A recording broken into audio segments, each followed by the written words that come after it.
Su proceso de razonamiento es uno que, aun siendo más refinado y expandido, es el mismo que fue usado por nuestras razas salvajes.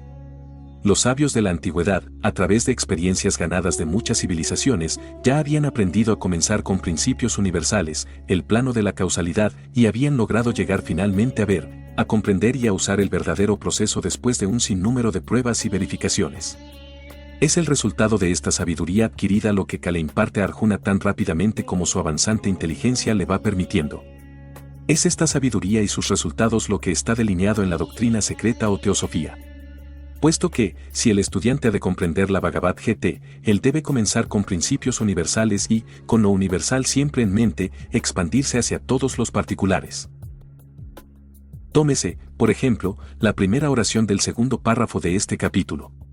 Todo este universo está penetrado por mí en mi forma invisible, todas las cosas existen en mí pero yo no existo en ellas. Aquí Ka está hablando como el espíritu omnipresente que está en todos los seres, el cual, sin embargo, está totalmente realizado en seres tales como Ka, Cristo y otros que han aparecido en el mundo de los humanos. Cuando Ka usa el pronombre personal a través de la GT, no se está refiriendo a su propia personalidad, sino al yo de todo. Por lo tanto, la sentencia mencionada puede ser leída. Todo este universo está penetrado y sostenido por el Yo Uno, el Espíritu Omnipresente, puesto que ese es el Yo y el percibidor en todas las formas, no puede ser visto externamente. Por razón de eso, todas las formas existen, pero eso no depende de la forma o formas, sino que éstas dependen de eso. En esta oración está contenida una expresión del principio universal básico, la causa y el sostén de todo lo que fue, es, o jamás será y sin la cual nada existe. Siendo universal o omnipresente e infinito, ninguna forma de pensamiento puede definir eso, sin embargo la humanidad ha tratado siempre de definir lo infinito por sus conceptos finitos de la deidad. De aquí que haya los muchos dioses de diferentes épocas y diferentes pueblos, todos ídolos y cada uno de ellos hechos por el hombre, ya sean mentales o físicos. Son estas concepciones producidas por el hombre acerca de la deidad que han tendido siempre a erigir muros y divisiones entre los pueblos. Los dioses tribales y nacionales niegan y frustran una realización de la hermandad universal. La antigua enseñanza que Ka enuncia una vez más es que todas las formas de todo tipo proceden de una fuente universal, la vida de cada cual está escondida y sostenida por esa fuente, la vida una. El poder de percibir y de expandir su campo de percepción y de expresión es el mismo en todos los seres y en todas las formas, los grados de percepción y de expresión están manifestados en las innumerables clases de seres. Este es el poder que se encuentra detrás de toda evolución del desarrollo que procede de adentro hacia afuera.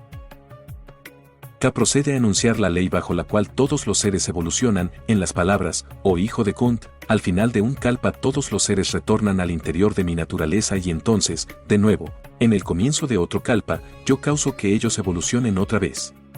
Un kalpa significa una gran era o periodo y la ley a la que se hace referencia es aquella de que se habla en la doctrina secreta como la ley de periodicidad o la ley de ciclos. Por todas partes en la naturaleza encontramos esta ley en operación, como día y noche, como verano e invierno. Como vida y muerte, como el aspirar y el expirar, como la sístole y la diástole del corazón y así como el sembrar y el cosechar. El nombre general para esta ley universal es karma, lo cual significa acción y reacción, causa y efecto, la misma aplica a todos los seres y a todos los planos. Dice un antiguo aforismo, no hay karma a menos que haya un ser que lo cree o que sienta sus efectos. Por lo tanto, toda manifestación es el resultado de la acción kármica por seres de todo grado en su mutua interacción e interrelación. La frase, yo causo que ellos evolucionen otra vez lleva consigo el significado de que cada periodo de manifestación, grande o pequeño, va seguido por otro sobre la base de la experiencia ya ganada. Eso que causa que ellos evolucionen otra vez es el yo de todo lo que es, al mismo tiempo, el yo de cada uno o como ha sido poéticamente llamado, el gran aliento con su gran expirar e inspirar, que son periódicos y recurrentes. La pulsación incesante puede decirse que es su único atributo. Esta naturaleza esencial es eso de lo cual se habla en la frase que dice, yo emano una y otra vez todo este montaje de seres, sin la voluntad de ellos, por el poder de la esencia material.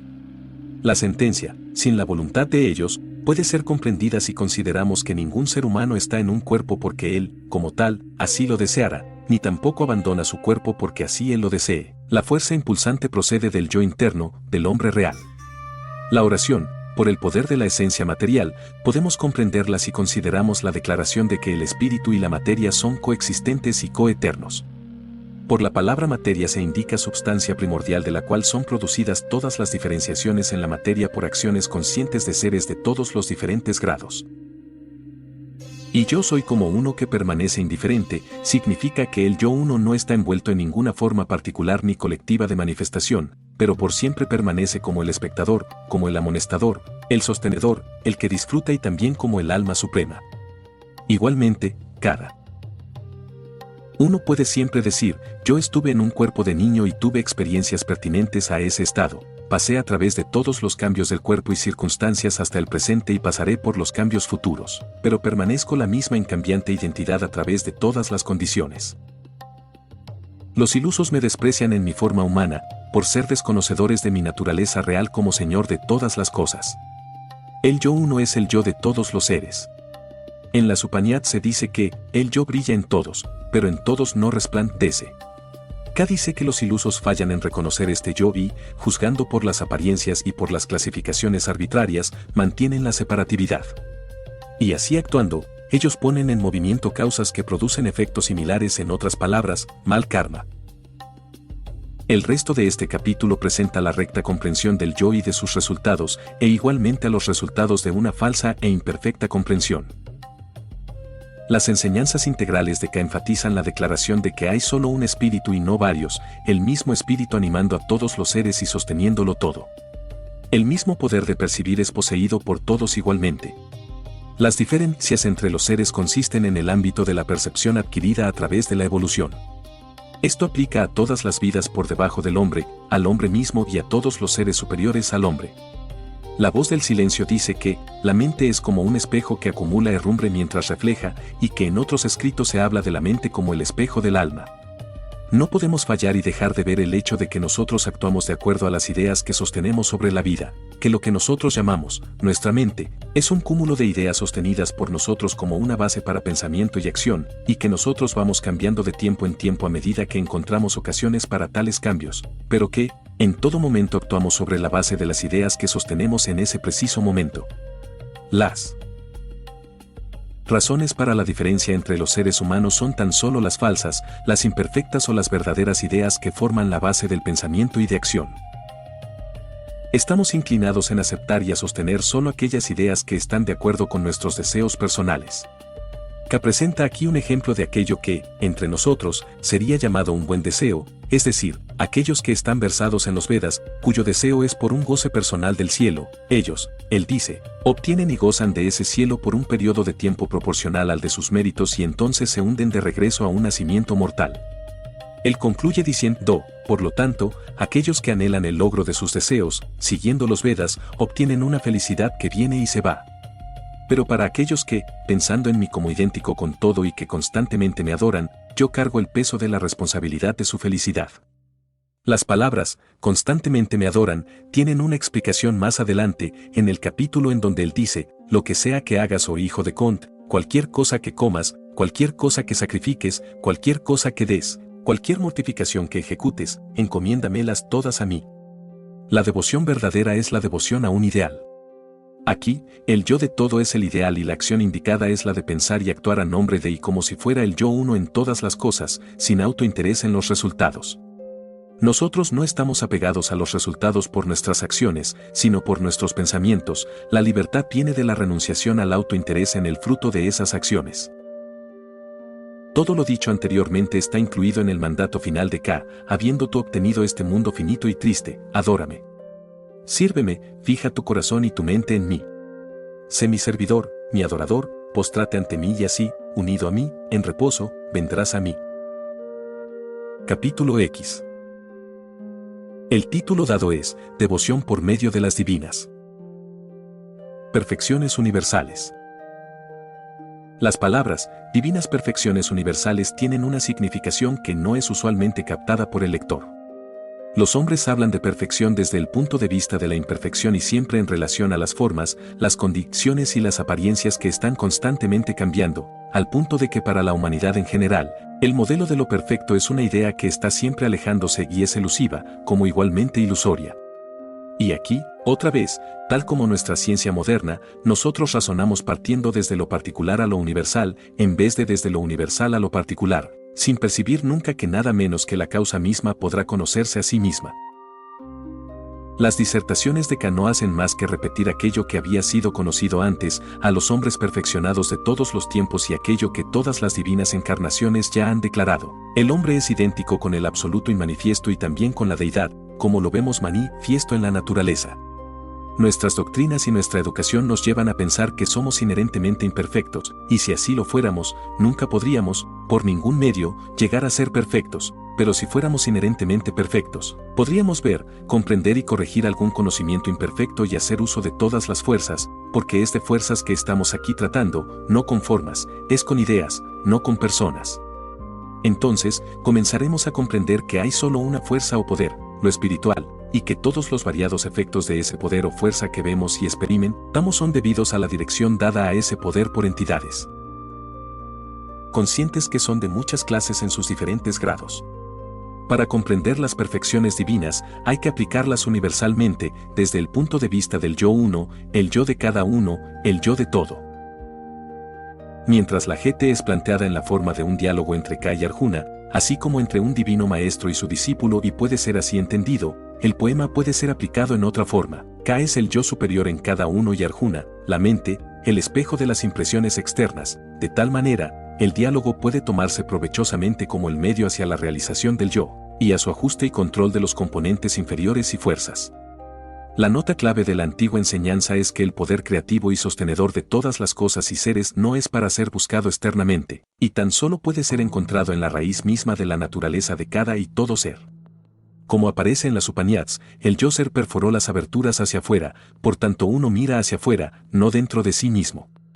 Los sabios, que buscan lo eterno, miran hacia adentro, porque eso que vive y piensa en el hombre es el eterno peregrino, la DS. Entonces, para el estudiante es necesario reflexionar sobre las ideas de que él actúa por y como el yo de todo, que el poder de verlo todo y de conocerlo todo está potencialmente presente en él, es de hecho su yo verdadero.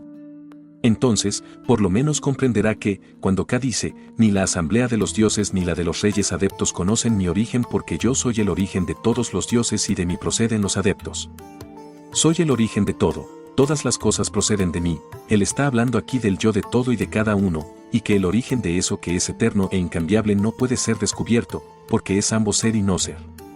Como lo señala Patanjali, el alma es el percibidor, es la visión misma, pura y simple y esta mira directamente las ideas.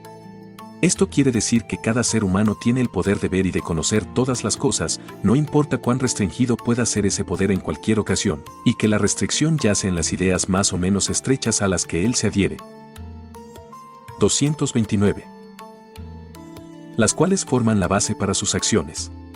Este autolimitado ámbito de percepción no solo previene el ejercicio completo de sus poderes como yo, sino que actúa como una barrera al correcto entendimiento de su observación y experiencia, en consecuencia que, aún el hombre de hoy puede decir, yo soy el origen de todas las cosas proceden de mí, porque en lo que a él concierne, las ideas que él ha adoptado y la naturaleza que él ha adquirido, forman la base para todas las causas que él ponga en movimiento, mientras que, al mismo tiempo, constituyen su campo de observación y de experimentación de los efectos. Por el mismo poder que reside en el yo, el hombre crea el bien y el mal, la ilusión de la separatividad y todas las imperfecciones. Las perfecciones divinas son universales, y ellas pueden solamente ser alcanzadas actuando por y como el yo en todas las cosas. Este estado puede ser obtenido por una eliminación gradual de todas las bases de acción que crean la separatividad. Arjuna comienza diciéndose a sí mismo, acá, las características que, de acuerdo a él, pertenecen al máximo poder y sitial. Tú eres para Brahman, más allá de Brahman, tú eres la presencia eterna, el divino ser, todo penetrante, sin comienzo. Solo tú puedes conocerte a ti mismo por medio de tu yo. Solamente tú puedes declarar plenamente tus poderes divinos. ¿Cómo puedo yo, que pienso constantemente en ti, ser capaz de conocerte? ¿En qué particulares formas habré de meditar sobre ti? La respuesta comienza con, te voy a familiarizar con mis principales manifestaciones divinas, porque la extensión de mi naturaleza es infinita. Yo soy el ego que se asienta en los corazones de todos los seres, yo soy el comienzo, la mitad y el final de todas las cosas existentes. Él prosigue, entonces, a declarar que, entre los dioses, el yo es lo supremo, entre las esferas planetarias. I used to just go with whatever meat looked good or was on sale at the grocery store. But now that I've experienced the exceptional quality, flavor, and convenience that you can get from Omaha Steaks, I'm never going back. They can build a custom food plan based on your schedule, which means less food waste and stocking up on high-quality proteins to always have on hand. With Omaha Steaks in your freezer, you're always just minutes away from a quality dinner. Whether it's Taco Tuesday or a weekend feast. Taste the Omaha Steaks difference and never settle for grocery proteins again. Get flavorful, high-quality proteins delivered by visiting omahasteaks.com. Plus $35 off when you use promo code YUM at checkout. That's omahasteaks.com, code YUM. Terms apply. See site for details. Go to omahasteaks.com and use promo code YUM at checkout for $35 off. Minimum purchase may apply.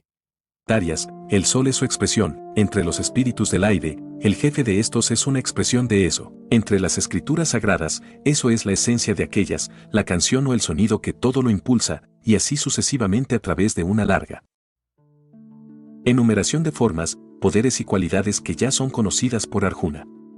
Él termina diciendo, yo soy, o Arjuna, la simiente de todas las cosas existentes y no hay nada, ya sea animado e inanimado, que esté sin mí. Mis divinas manifestaciones no tienen fin, las muchas que yo he mencionado han sido dadas solo como ejemplo. También sabe que cualquier criatura que sea permanente, de buena fortuna o poderosa, nace de una porción de mi energía, pero ¿qué, oh Arjuna, has de hacer tú con tanto conocimiento como este? Yo he establecido este universo con una sola porción de mí mismo y sin embargo, permanezco separado. Arjuna le ha preguntado a K bajo qué forma particular debería el yo ser adorado. La respuesta de K fue, bajo todas las formas, porque no hay nada en el universo, animado o inanimado, que esté desprovisto de yo. El buscador de la verdad y del conocimiento debe ver al yo uno en todas las cosas y todas las cosas en el yo, y entonces actuar por y como el yo de todo. Todas las escrituras sagradas están dirigidas al individuo porque es desde dentro del individuo, y solo del individuo, que la reforma puede comenzar y ha de ser llevada a cabo. El estudio y la aplicación de la GT tiende a derribar todas las ideas que están basadas en la separatividad, e inculca en el estudiante la idea de que el camino hacia el conocimiento de las divinas perfecciones yace en el servicio universal, sin distinción de castas, credo, sexo, color o raza. El autoconocimiento es la criatura de la acción benévola. Capítulo 11. Intitulado, La visión de la divina forma como incluyendo a todas las formas, este capítulo, al igual que todos los demás, ha de ser aplicado al individuo mismo, pues, no obstante que aquí se haga constante referencia a muchas clases de seres, con sus variados grados de conciencia y de poder, se presenta una clara indicación de que cada ego divino es, primeramente, el yo y contiene, dentro de su ser, cada elemento que existe en el universo. En este capítulo, Arjuna comienza diciendo lo siguiente, mi ilusión ha sido despejada por tus palabras, que tú, para la paz de mi alma has ido pronunciando en lo que concierne al misterio de Aditman, el espíritu. Él había percibido que el yo uno anima todas las formas de todo tipo, que el poder sostenedor, igual que el poder percibidor, está dentro de cada forma existente, pero él deseaba ver y comprender la forma o contenedor del yo, en otras palabras, los medios por los cuales el yo uno se enfocaba, por así decirlo, en las innumerables formas de existencia. K le da la clave a la respuesta en una sentencia, aquí, en mi cuerpo, contempla ahora, o buquea, todo el universo animado e inanimado reunido aquí en uno y también todo lo demás que tú deseas ver. Pero como con tus ojos naturales no eres capaz de verme, te daré el ojo divino. Aquí, se hace evidente que el cuerpo del que hablaba K era un cuerpo espiritual, ya que requería el uso de un ojo divino para verlo y también que Arjuna no podía percibir la más alta forma, a menos que él mismo poseyera semejante visión. La palabra cuerpo implica forma y sustancia y en esta relación habrá de significar la más alta y concebible materia o sustancia. Primordial, la que para nosotros ha de ser comprendida como luminosidad y energía, la fuente de toda luz y de todo poder. Las palabras, la divina forma como incluyendo todas las formas, implica que no hay más formas que las incluidas en la divina forma, de lo cual puede deducirse que el sustrato de cada forma es la misma sustancia primordial de la que se habla en este capítulo como la forma divina y de que cada ser posee una forma divina la cual contiene dentro de sí potencialmente todo poder y todo elemento. En esta antigua enseñanza puede encontrarse la verdadera base de la evolución, o sea, un desenvolvimiento de adentro hacia afuera. Las porciones descriptivas de este capítulo pueden ser mejor comprendidas si el estudiante lleva en mente que la GT, como la tenemos hoy en nuestro idioma, es una versión del sánscrito, siendo, este último, un idioma científico cuyas letras tienen un valor numérico, con un correspondiente sonido y significado, mientras que nuestro idioma es el de un pueblo guerrero y mercader, con una gran pobreza de términos para todo lo que esté más allá de lo físico. Uno no cometerá, por lo tanto, el error de pensar que tales descripciones son debidas a infantilismos o a una imaginación ignorante, sino que en realidad son debidas a un conocimiento de poderes, fuerzas, seres y estados de conciencia. Sanjaya, el registrador del diálogo, nos dice, Hari, K, el poderoso señor de la fuerza misteriosa, le mostró al hijo de PTH, Arjuna, su forma suprema, con multitud de bocas y ojos, numerosos ornamentos divinos y muchas armas celestes levantadas, adornada con guirnaldas y mantos celestiales, ungida con perfumes y ungüentos, llena de toda cosa maravillosa, el eterno Dios cuyo rostro está vuelto en todas direcciones. El eterno Dios es el percibidor dentro de la divina forma. El rostro, vuelto en todas direcciones, es la forma divina, que, como un espejo esférico, refleja todas las cosas. Todas las diferenciaciones de substancias ocurren dentro de la forma divina y cada diferenciación necesita su propio modo peculiar de expresión y sus apariencias, correspondiendo así a las bocas, ojos y formas maravillosas. Se ha dicho de muy antiguo que la deidad geometriza. Todas las formas evolucionan de adentro hacia afuera. Desde el punto cuyo centro está en todas partes y cuya circunferencia no está en ninguna parte, una radiación empieza idéntica en todas direcciones y establece una circunferencia, una esfera dentro de la cual la actividad del punto está particularmente confinada. Dicho punto, extendiéndose horizontalmente, se convierte en un diámetro, dividiendo la esfera en dos hemisferios, positivo y negativo, estableciendo así una base para acción y reacción. Una extensión más del punto verticalmente a la circunferencia divide la esfera en cuatro partes, representables en una superficie plana como una cruz dentro del círculo. Recordando que estas extensiones del punto o centro son líneas de fuerzas procedentes del centro y tendientes a retornar a él, podemos concebir, entonces, el comienzo de una revolución de la esfera en donde los extremos de las líneas verticales y horizontales se extienden, la una sobre la otra, formando, primero, la cruz con asas y, finalmente, el cuadrado dentro del círculo, en realidad un cubo o una figura de 6 lados dentro de la esfera. Si al cubo se le mira de cualquiera de los lados, nos dará la apariencia de 4 ángulos que, si pudiéramos concebir como siendo puntos luminosos equidistantes del centro brillante, podrían verse como una estrella de 4 puntas, el signo y símbolo del reino animal. Si pudiéramos imaginar a Arjuna como viendo dentro de la divina forma todas las líneas vivientes de fuerza y las formas por ellas producidas, la estrella de 4, 5 y 6 puntas y las figuras poliédricas, todas en movimiento y de una maravillosa brillantez luminosa con muchos colores y representando las actividades de cada ser de todo grado dentro del universo, podríamos tal vez obtener una leve concepción de las partes descriptivas que hay en este capítulo. Yo soy el tiempo que ha llegado a maduración, manifestándose para la destrucción de todas estas criaturas. Tiempo.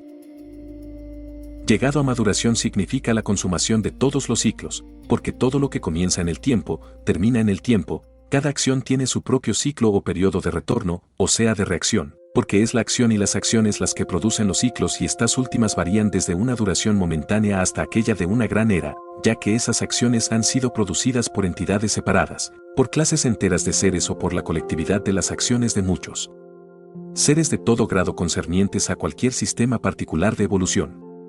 La referencia general que aquí se hace es a la impermanencia de todas las formas o combinaciones de ellas. El cambio es necesario para el progreso, porque sin cambio solo habría estancamiento, de aquí la constante desintegración y también reintegración de elementos en las siempre cambiantes relaciones y formas, todas traídas a la existencia por los requerimientos del percibidor, el hombre real dentro de uno, quien es el único sobreviviente a través de todos los cambios. Tú eres el ser uno indivisible y también el no ser, eso que es supremo. Esta declaración solo puede ser comprendida por cada uno aplicándola a sí mismo. Ya sabemos que no somos nuestros cuerpos, porque estos constantemente cambian, en tanto que nosotros permanecemos siendo la misma identidad a través de todos los cambios. Tampoco somos nuestras mentes, nosotros cambiamos de opiniones donde quiera que encontramos la ocasión de hacerlo. Si fuéramos nuestras mentes, no podríamos llevar a cabo nuestros cambios de opinión y, aún más, resulta muy claro que el cambio no puede ver el cambio, solamente aquello que es permanente puede ver el cambio. Esa permanencia es lo real, el hombre inmortal o, como dice la voz del silencio, el hombre que fue, que es y que será, para quien la hora nunca suena. Cada uno es el yo, el percibidor, el no ser y sin embargo, es la causa y sostén del ser, tal como lo dice la GT en este capítulo, tú eres el conocedor y aquello a ser conocido, tú eres el receptáculo real y supremo de este universo, el recogedor de toda experiencia. Cuando este universo se disuelva, porque al final del gran ciclo, que incluye todos los ciclos menores, los seres retornan al estado primordial, pero con la adición de la experiencia ya ganada. La próxima gran oleada de evolución procederá sobre la base del conocimiento adquirido por todos los seres envueltos. Habiendo sido ignorante de tu majestad, te tomé por un simple amigo y te he llamado a ti, oh Ka, oh hijo de Yadu, oh amigo, y, cegado por mi afecto y mi presunción, te he tratado, a menudo, sin el debido respeto en el juego, en el recreo, en el reposo, en tu sillar, en tus comidas, en privado y en público. Por todo esto yo te pido, oh ser inconcebible, que me perdones. Ka ha de ser considerado no solo como el representante del yo en todos los seres, sino como al ser divino encarnado en una forma humana. Arjuna había pedido ver la divina forma y, al haberla visto, cayó en congoja ante su grandeza y gloria, percatándose de que se había comportado con Ka como si fuera un ser humano igual a él, aunque mucho más sapiente. Por lo tanto busca el perdón de este último por su presunción, pidiéndole a Ka que reasuma la forma a la cual él estaba acostumbrado. Aquí, en esta antigua escritura sagrada, se describe el fatal error que repite, una y otra vez, la humanidad al fallar en reconocer a un maestro divino cuando éste aparece dentro de ellos en el aspecto humano. Buda, Jesús y muchos otros antes y después de ellos, fueron tratados por sus contemporáneos como seres humanos ordinarios, movidos por intenciones similares a la del resto de los humanos. Ellos fueron antagonizados por los intereses establecidos, ya fueran religiosos o de cualquier otro tipo, porque las doctrinas que ellos enseñaron eran destructivas de las netas y rígidas conclusiones sobre las que esos intereses habían sido establecidos. Sus discursos y obras llamados a instruir, a iluminar y a beneficiar, fueron siempre interpretados como violaciones a la ley, a las costumbres y a las tradiciones y fueron frecuentemente caracterizados como de naturaleza criminal. Aún entre sus más inmediatos discípulos, pudo ser encontrada la sospecha, la duda, los celos, el miedo, el resentimiento y el interés propio, ninguno de los cuales hubiera podido existir si es que la naturaleza real del maestro hubiera sido comprendida. Estas condiciones impidieron una legítima relación entre maestro y discípulo, que es tan necesaria al último si es que él ha de beneficiarse plenamente de esa relación. Es verdad que todos los discípulos aprendieron algo a pesar de sus defectos, pero, es también verdad que la falta de percepción intuitiva de la naturaleza divina de sus maestros fue el factor más importante en el fracaso de esos discípulos de verdaderamente transmitir las enseñanzas que ellos habían recibido, porque esa carencia cerró la puerta dentro de ellos mismos a través de la cual habría de venir la iluminación divina. Aún el mismo Arjuna, el leal y devoto discípulo como siempre lo fue, había fallado en percibir la naturaleza maravillosa de su maestro. Y no fue hasta que el maestro, por su propio poder y favor, causó que se abriera el divino ojo en Arjuna, que la habilidad de ver dentro de ese plano de sustancia fue ganada. Es lógico suponer que Arjuna había arribado, por su inconmovible confianza y devoción constante, a ese estado de desarrollo donde semejante ayuda era merecida. Estaría bien que los estudiantes de teosofía consideraran si es que ellos no habrían hecho un error similar con aquellos que trajeron el mensaje de la teosofía al mundo occidental y, como tal, mantuvieron cerrada la única puerta a través de la cual la ayuda directa podía haber venido. En la última porción del capítulo K dice, yo no soy visible ni siquiera como me he mostrado a ti, ni por el estudio de los Vedas, escrituras sagradas, ni por las mortificaciones, ni por las limosnas que se dan, ni por los sacrificios.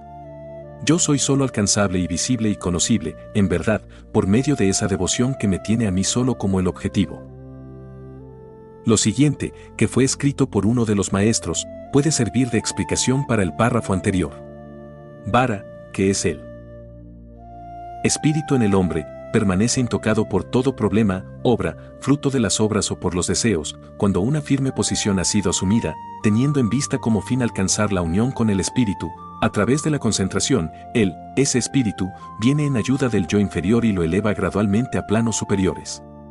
Esa firme posición y concentración son una y la misma cosa, ello significa la devoción de toda una vida, un actuar por y como el yo de todas las cosas. Aquel cuyas acciones son para mí solo, que me estima a mí como la meta suprema, que es mi solo servidor, sin apegos a los resultados de la acción y es libre de animosidad hacia toda criatura, ese ciertamente viene a mí, oh hijo de Pu.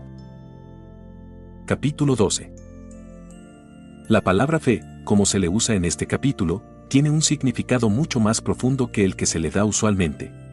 Tener fe es el de mantener una convicción de la verdad de aquello sobre el cual uno ha fijado su fe. En el mundo hay muchas fes, algunas han sido adoptadas debido a la ignorancia, a la credulidad y a la superstición, otras, porque ellas son atractivas a los deseos de sus seguidores, otras, igualmente, por las verdades parciales que contienen. Pero eso que falta en todas ellas es conocimiento, porque una convicción mantenida en la ignorancia no hace más que perpetuar la ignorancia y los resultados de esta, una convicción mantenida por el deseo solo perpetúa los deseos y sus resultados, y una convicción mantenida por las verdades parciales perceptibles indica un poco de conocimiento, pero no lo suficiente para distinguir el error que está siempre entremezclado con las verdades parciales. La fe de que habla K es aquella que está fundamentada en el autoconocimiento o el conocimiento del yo como siendo todo y estando en todo. Una confianza puesta sobre ese yo supremo y una identificación del yo de uno con eso, presenta una base incambiante e incambiable de la cual puede ser percibida la verdad en relación al hombre y a toda la naturaleza. La verdadera fe puede solo existir cuando está fundada sobre el recto saber y conocimiento. En la respuesta de K, con la cual cierra el capítulo 11, encontramos estas palabras: yo soy para ser alcanzado, visto y conocido, en verdad, por medio de esa devoción que me tiene a mí solo como su objetivo. Pero en el capítulo 12, Arjuna le sigue con esta pregunta: entre esos de tus devotos que siempre en esa forma te adoran, ¿quién sigue el mejor camino? ¿Aquellos que adoran lo indivisible y lo inmanifiesto o aquellos que te sirven como tú te ves ahora? La respuesta de K incorpora lo siguiente: para esos, cuyos corazones están fijos en lo que es inmanifestado, la labor es mucho más grande, porque el sendero hacia lo inmanifiesto es difícilmente alcanzado por seres con cuerpos. Aquí, una nota al pie explica que la dificultad a que se hace mención es aquella causada por la personalidad, que causa que veamos al Supremo como diferente y separado de nosotros. La tendencia de los seres humanos es la de pensar y actuar como personas en sus relaciones con otros seres humanos y con la naturaleza manifiesta en general y, aun cuando pueden desear ardientemente actuar por y como el yo, se encuentran continuamente cayendo bajo la influencia del sentimiento puramente personal de separatividad. En cuanto a las palabras, o aquellos que te sirven como eres ahora, se refieren a esa forma de K que Arjuna mejor conocía. El que esto fue una forma humana queda indicado en el capítulo previo, en donde Arjuna dice: habiendo sido ignorante de tu majestad, te tomé por un amigo y te he llamado, oh K, oh hijo de Idu, oh amigo, y, cegado por mi afecto y presunción, en ocasiones he llegado a tratarte sin respeto, en el juego, en el recreo, en tu sillar así como en las comidas, en privado y en público, y todo esto, a ti ruego, oh ser inconcebible, que perdones. En esta oración, Arjuna reconoce a K como una encarnación divina, como un ser que ha alcanzado la perfección y que había encarnado voluntariamente con el propósito de ayudar a aquellos que todavía luchan en este océano de encarnaciones y muertes. El que tales encarnaciones divinas no han sido infrecuentes, tanto antes como después de la época de K, queda demostrado por un estudio de las grandes religiones del mundo. La razón de ser y el significado de tales encarnaciones se halla claramente en la doctrina secreta. El sendero de cada Arjuna y de cada uno de nosotros no es más que eso, es primeramente un reconocimiento de que el verdadero conocimiento tiene que existir y un deseo ardiente de obtener ese conocimiento. Entonces, viene una búsqueda por la fuente de tal conocimiento, en esa búsqueda yace el peligro para el buscador. Él encontrará muchos maestros, cada uno con una pretensión de poseer ese conocimiento. Al paso que no tiene aún los medios para determinar lo verdadero de lo falso, aceptará ignorantemente ese maestro o enseñanza que estén de acuerdo con sus propias ideas y deseos. Este, desafortunadamente, es el curso de la mayor parte de los buscadores. Pero también habremos de encontrar a otros que examinan cuidadosamente las bases fundamentales de las enseñanzas ofrecidas y que aceptarán solo aquellas cuyas proposiciones fundamentales pueden ser aplicadas universalmente, de manera que su verdad se hace autoevidente.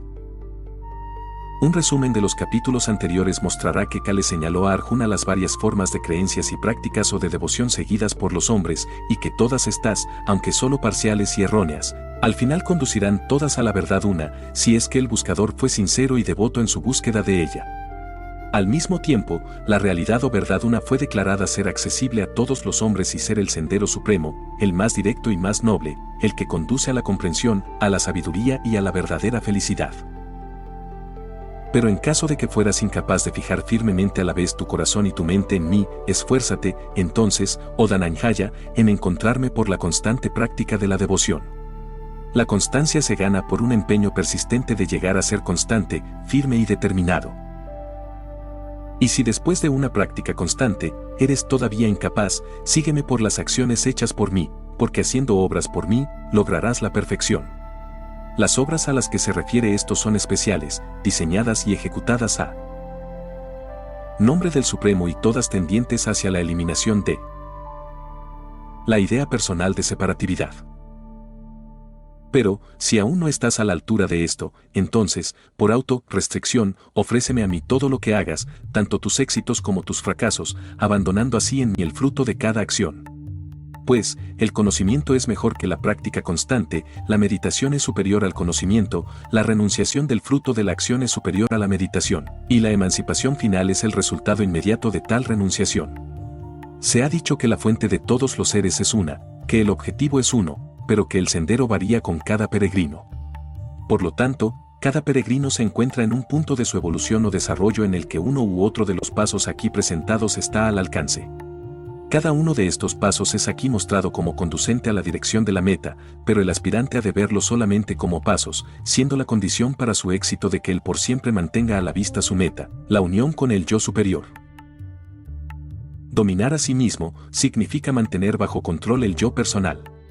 Ofrece todas tus obras, tus fracasos y éxitos igualmente, en mí, abandonando en mí el fruto de cada acción. Esto no necesita mayor explicación, porque esa misma instrucción ha sido dada tan frecuentemente en los capítulos anteriores de la GT. Por ejemplo, la libertad viene de la renuncia al propio interés en el fruto de las acciones de uno. El propio interés es siempre un asunto del modo de pensar. Es imposible que tengamos apegos por una cosa acerca de la cual no pensamos, ni sentir antipatía hacia una cosa en la cual no pensamos. Por lo tanto, si nos encontramos a confrontar cosas que requieren ser hechas, debemos hacerlas, sin importarnos que ellas prometan triunfo o fracaso para nosotros. K dice que la emancipación es el resultado inmediato de tal renunciación y, por lo tanto, coloca la completa renunciación como el logro de la meta. La renunciación es superior a la meditación, porque es por meditación sobre el fin que se tiene en vista que la renuncia nos llega. La meditación es superior al conocimiento, porque el recto conocimiento produce recta meditación. El conocimiento es mejor que la constante práctica, porque la práctica genera conocimiento. El resto del capítulo debería ser leído en relación con estos comentarios, porque allí K habla de las cualidades poseídas por aquellos que siguen el sendero que él muestra. El capítulo termina con estas palabras: pero aquellos que buscan esta ambrosía sagrada, la religión de la inmortalidad, tal como yo la he explicado, llenos de fe, atentos a mí sobre todo lo demás y unidos a la devoción, son mis bien amados. Capítulo 13. En la revista The Path de octubre de 1890, William Q. Judd publicó este 13º capítulo cuyo prefacio decía: en nuestros días hay muchos profesores de ocultismo, tal como, hace años, numerosos eran quienes pretendían conocer sobre la piedra filosofal. Sin embargo, ambos estaban y están instruidos, principalmente, en la repetición de lo que habían oído como ocultismo, sin que hubiera sustancia ni realidad debajo de tal posición. Ahora, como entonces, las cosas más incidentales de la verdadera práctica del ocultista son consideradas, comentadas y buscadas. Lo fenoménico o el poder de producirlo constituyen el fin y objetivo de los esfuerzos de estos buscadores. Pero busquemos lo que busquemos, no encontraremos, entre ellos, un conocimiento real, una experiencia real, ni la verdadera iniciación. Estando en el sendero equivocado e ilusionados por una falsa luz, ellos no pueden hacer más que confundir, frustrar y engañar a aquellos que han puesto toda su confianza en ellos. Durante los días de fama de todo Rosacruz, existía una cierta excusa para la masa de buscadores, pero desde que las viejas obras hindúes han llegado gradualmente a ser conocidas a todos, esa disculpa llegó a su final, porque ya ha llegado a todas las manos la nota de advertencia que ha sido sonada y, por doquiera, hay signos que muestran en cuál dirección yace el verdadero sendero. Particularmente en ese libro maravilloso, la Bhagavad Gita. En esta obra, sin embargo, estando carente de lo fenoménico y sin importar la falta de atractivo y decarnada por la emoción psíquica, encontramos con que nos señala el camino, declara la ciencia mística, la verdadera devoción y la recta acción.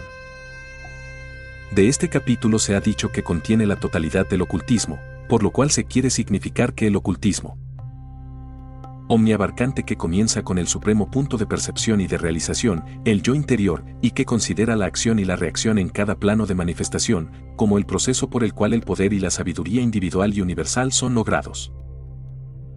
Aquello que cierra el paso en el camino al conocimiento es la ignorancia y, desde el punto de vista del verdadero ocultismo, la raíz de toda ignorancia yace en los conceptos erróneos de nuestra propia naturaleza esencial. En este capítulo, que trata de la devoción por medio de la discriminación entre el cuerpo y el alma, significando pensamiento y acción basado en el conocimiento de lo que es el cuerpo y de lo que es el alma. Él habla, entonces, este cuerpo perecedero como incluyendo no solamente la forma física, sino tales elementos como los siguientes: ahakra, egoísmo, buddhi, intelecto o juicio, el espíritu inmanifestado e invisible, los 10 centros de acción, la mente y los 5 objetos de sensación, el deseo, la aversión, el placer y el dolor, persistencia de la vida y firmeza, el poder de cohesión. En esta declaración está incluido todo aquello que concibe la mente ordinaria como existencia consciente, cosa que está hecha a propósito, porque si hemos de arribar a una comprensión de lo que es permanente, debemos, primero, ver claramente todo lo que es impermanente y perecedero. En las divisiones dadas por K, a ahakra se le da el primer lugar porque en él ha de ser encontrada la causa principal de todas las diferencias. Ahakra es la tendencia de identificarnos con las formas y las condiciones, de ese apego de autoidentificación proceden todas las variantes, el intelecto o juicio se basa sobre esa autoidentificación, como son todas las simpatías y las antipatías, las modalidades y los canales de acción. Si tan solo pudiéramos captar la idea de la naturaleza perecedera de ahakra, egoísmo, la naturaleza perecedera de los demás elementos pudiera ser entendida.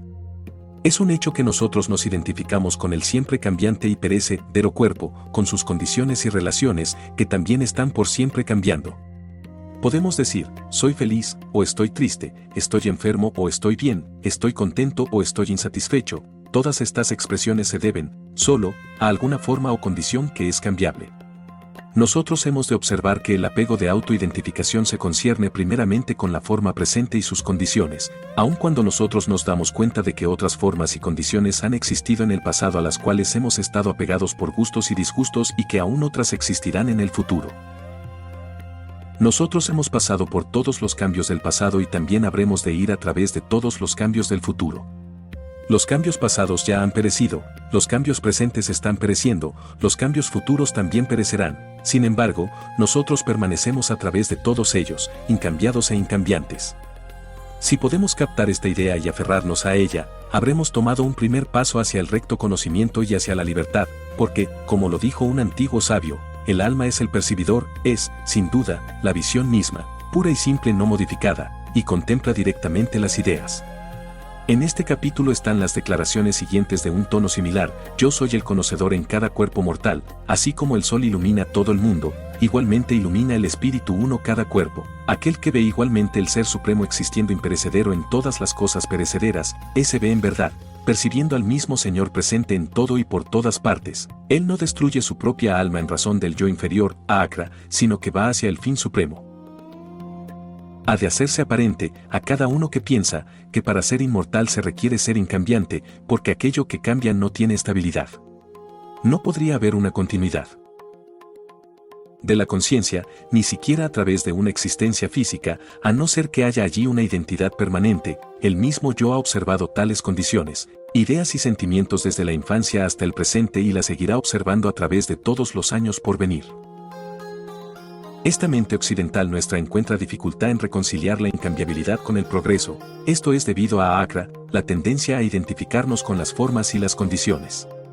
Las formas y las condiciones sí cambian, pero no por sí mismas, porque hay eso que hace que al cambio le siga el cambio, y eso es el espíritu interno, el que continuamente impele los instrumentos que ha evolucionado hacia una mayor perfección. Por lo tanto, el progreso y la evolución significan un desarrollo de adentro hacia afuera, un impulso constante hacia un mejor y mejor instrumento para el uso del espíritu, el yo interior. El espíritu en el cuerpo es llamado Maesvara, el gran señor, el espectador, el amonestador, el sostenedor, el disfrutade, y también Paratman, el alma suprema.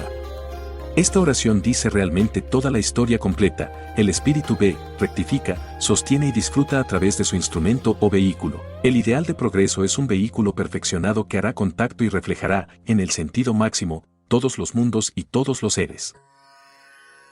El término cuerpo ha sido usado en todo este capítulo, pero no debe suponerse de que se trata solamente del cuerpo físico. El cuerpo físico está incluido dentro de ese término, porque en sí mismo es el producto de involución y evolución desde más elevados estados de sustancia y materia. K dice, sabe que Prakti o la naturaleza, sustancia, y Purva, el espíritu, no tienen comienzo. Y sabe que las pasiones y las tres cualidades Oguas surgen de la naturaleza. Se ha dicho que la naturaleza o Prakti es lo que opera en producir causa y efecto en todas las acciones.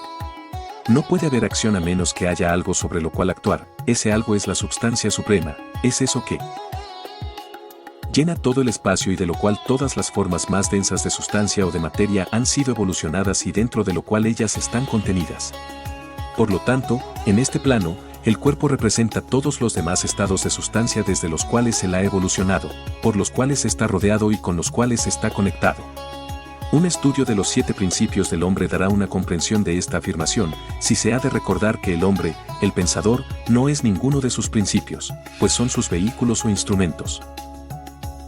Se ha dicho que el espíritu individual o Purva es la causa de la experiencia del placer y del dolor, a través de la conexión con la naturaleza, que ha de hallarse en el instrumento. Porque el espíritu, cuando es investido con la materia o Prakti, experimenta las cualidades que proceden de Prakti, que es su conexión con estas cualidades y su autoidentificación con ellas. Es la causa del renacimiento en matrices buenas y malas. K dice aquí que las pasiones y las tres cualidades surgen de la naturaleza, Prakti. Y estas tres cualidades oguas representan apegos a la existencia corporal a través del amor de todo lo que es bueno y placentero, sattva, a través de una propensión por la pasión y el deseo, rajas, a través del descuido y la negligencia, la que destruye el poder del discernimiento o juicio. Todas estas son debidas a la autoidentificación con una forma u otra de existencia corporal. Aquello que informa y que mueve toda manifestación es el espíritu uno. Ese espíritu es lo real y lo permanente en todas las formas y seres, como dice K, es la sabiduría misma, el objeto de la sabiduría y aquello que se gana por medio de la sabiduría, es el receptáculo y la simiente, es el poder de percibir, la conciencia, la vida en todas las cosas. Es la causa de la manifestación y el poseedor de todo el conocimiento así ganado. Causa y percibe el cambio, pero eso queda inalterado. Todo poder y toda ley proceden de eso y son inherentes a eso. Este es el significado de espíritu, en donde K dice en conclusión, aquellos que, con el ojo de la sabiduría, perciben cuál es la diferencia entre el cuerpo y el espíritu y la destrucción de la ilusión de los objetos, van hacia lo supremo. La expresión, ilusión de los objetos, significa ver los objetos como diferentes del espíritu. Cada objeto puede ser llamado una expresión del espíritu a través de varios vehículos evolucionados, así le llamemos a estos, átomos, moléculas o las formas compuestas por ellos. En la voz del silencio, una declaración de igual importancia puede ser tomada en cuenta. El ojo del espíritu, el ojo que nunca se cierra, el ojo para el cual no hay velo en todos los reinos de la naturaleza. Y todas las criaturas, siendo esencialmente espíritu, luchan, conscientemente o inconscientemente, por realizar su ser espiritual a través del contacto psíquico y físico con toda la naturaleza manifestada. Algunos por meditación, otros por servicio, algunos, erradamente, por el egoísmo de la separatividad. Y mientras todos los senderos conducen al Supremo, es sólo cuando se ha realizado la distinción de lo permanente con lo perecedero, que los erróneos senderos son abandonados y el sendero verdadero es seguido. Capítulo 14.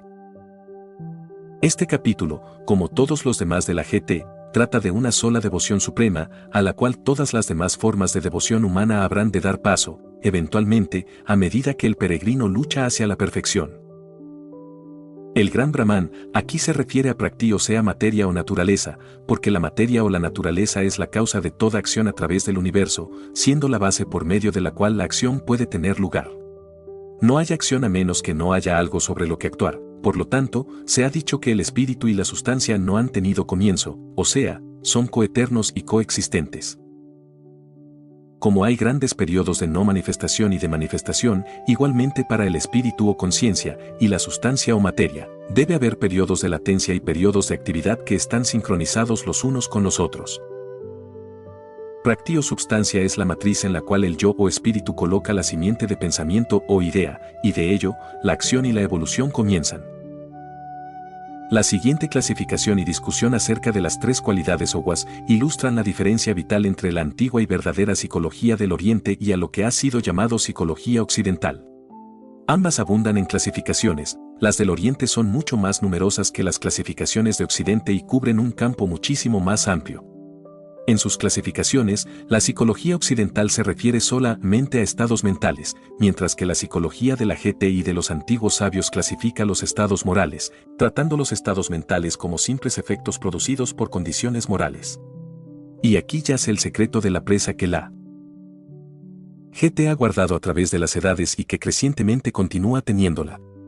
Presenta al desnudo insospechadas bases de error y descubre las más sutiles formas de autoilusión, marcando el verdadero curso en una forma tan cuidadosa que la mente más torpe no puede fallar en captar la clara percepción del sendero hacia el verdadero conocimiento. Las tres grandes cualidades oguas llamadas sattva, rajas y tamas, que significan luz o verdad, pasión o deseo, e indiferencia u oscuridad, nacen de la naturaleza, atando el alma imperecedera al cuerpo. La atadura es por apego del yo o alma a esas cualidades como se les percibe en la naturaleza. La cualidad de sattva ata al renacimiento a través del apego al conocimiento y a aquello que es placentero, el fruto de las rectas acciones pertenece a sattva. Rajas es de la naturaleza del deseo y produce sed y predisposición, ella ata el alma a través de la acción y sus consecuencias. Siendo separativa y compulsiva en su cualidad, su fruto se recoge con dolor. Tamas es de la naturaleza de la indiferencia u oscuridad, y como dice el capítulo, es la engañadora de todas las criaturas, ella aprisiona al ego en un cuerpo a través de la insensatez atolondrada, del sueño y la vagancia, la ignorancia, la ilusión y la insensatez existen cuando tamas prevalece. Estando cada ser humano apegado a la existencia física a través de estas cualidades, no debe suponerse, por ello, que cada una de estas cualidades está presente en un individuo y ausente en los otros, pues estas tres cualidades oguas pertenecen a la naturaleza y cada ser viviente las comparte. Las diferencias entre los seres humanos se encuentran en los grados de atracción que cada uno tiene por una u otra de las cualidades. Como relata el capítulo, cuando tamas y rajas sucumben, sattva prevalece. Cuando sattva y tamas están escondidas, entonces rajas prevalece, cuando sattva y rajas disminuyen, entonces tamas es la que predomina. Una vez que el estudiante comprende la naturaleza de estas tres cualidades o atracciones que se encuentran en la existencia. 251. Física, él está preparado para examinar su propia disposición en relación a ellas. ¿Tiene él una claridad de percepción? ¿Es el de una naturaleza pacífica y tranquila? ¿Está él apegado al conocimiento y a aquello que es agradable? Si es así, la cualidad de sattva está allí en algún grado, aun si fuera por un momento. Para el individuo, sattva es aquello que le parece bueno a él, aun cuando su cualidad prevaleciente sea rajas o tamas, e igualmente la abeja busca y aprecia la dulzura en la flor, aunque ella es ignorante de la naturaleza de la flor o de su propósito. En tanto que cada forma en los tres reinos de la naturaleza tiene su propia cualidad peculiar, ya sea conscientemente o inconscientemente expresado. Aún las percepciones de estas cualidades dependen de la naturaleza del percibidor, de su comprensión y conocimiento. El bien y el mal son relativos, la naturaleza no puede ser clasificada como parte buena y parte mala.